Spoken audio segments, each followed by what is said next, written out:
Praise the Lord Jesus Christ. எனக்கு அன்பார்ந்த தேவ ஜனமே, தேவனின் சத்தங்கிற நிகழ்ச்சிக்கு நான் உங்களை வரவேற்கிறேன். ஆண்டவருக்கு நான் மனதார நன்றி சொல்கிறேன். என்னோட சங்கீதம் 136வது அதிகாரம் 25வது வசனம் எடுத்துக்கோங்க. மாம்ச தேகம் உள்ள யாவுக்கும் ஆகாரம் கொடுக்கிறவரை துதியுங்கள், அவர் கிருபை என்றும் உள்ளது. ஆமேன். மாம்ச தேகம்னாக்க நம்ம மாத்திரம் இல்லைங்க, எல்லா வித அனிமல்ஸ் எல்லாத்துக்குமே அவர் ஆகாரம் கொடுக்குறாராம். யாரையுமே பட்னியை விடலை. என்னத்தை உண்போம், என்னத்தை குடிப்போம், நாளைக்கு என்ன உடுத்திக்கொள்வோம், நாளைக்கு நிலைமை என்னவா இருக்கும்னு பயந்துட்டு இருக்கீங்களா? இதில் பாருங்க, 136 ஃபுல்லாகவே படிங்களேன். அவர் செய்த அற்புதமும் அவர் நம்மளுக்கு வாழ்க்கையில் செஞ்சது எல்லாமே நமக்கு ஒன்று ஞாபகத்துக்கு வருது. பாருங்க, எனக்கு இந்த வசனம் ரொம்ப பிடிக்கும்.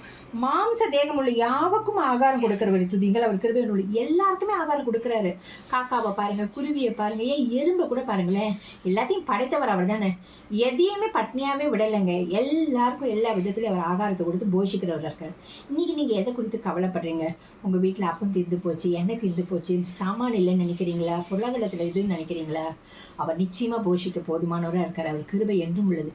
தேவையெல்லாம் அதிகாலையில் அவரை தேடுங்க, அவர் கிருபையை நாடுங்க, உங்களை போஷிப்பார், வழி நடத்துவார். இந்த அப்பத்தை மாத்திரம் இல்லைங்க, ஆவிக்குரிய மண்ணாவையும் அவர் உங்களுக்கு தந்து ஆவிக்குரிய விதத்தில் உங்களை வளர்க்க அவர் போதுமானவராக இருக்கார். ஆமீன். வாங்க நம்ம ஜெபிக்கலாம்.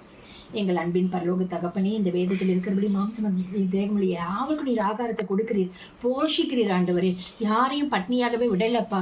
நீர் போய் சொல்ல மனுஷன் நல்ல மனமாற மனுபுத்திர நல்ல ராஜா.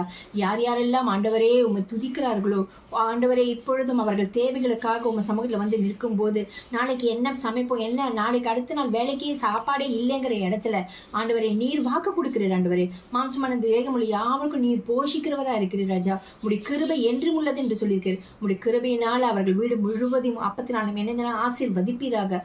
பேசியது தொட்டு காலி ஆகாதபடிக்கு ஆசீர்வதித்தரும் தேவைகளை சந்திப்பீராக. ஆண்டவரே, அவர்களை ஒரு விஷயம் உங்களுடைய அன்பை ருசித்து பார்க்கட்டும். ஆண்டவரே, உங்ககிட்ட திரும்பட்டும், மனம் திரும்பட்டும். ஆண்டவரே, அவர்கள் கைவிடாதபடிக்கு அவர்களையும் அவர்கள் குடும்பத்தையும் நீர் போஷிப்பதற்காக நன்றி.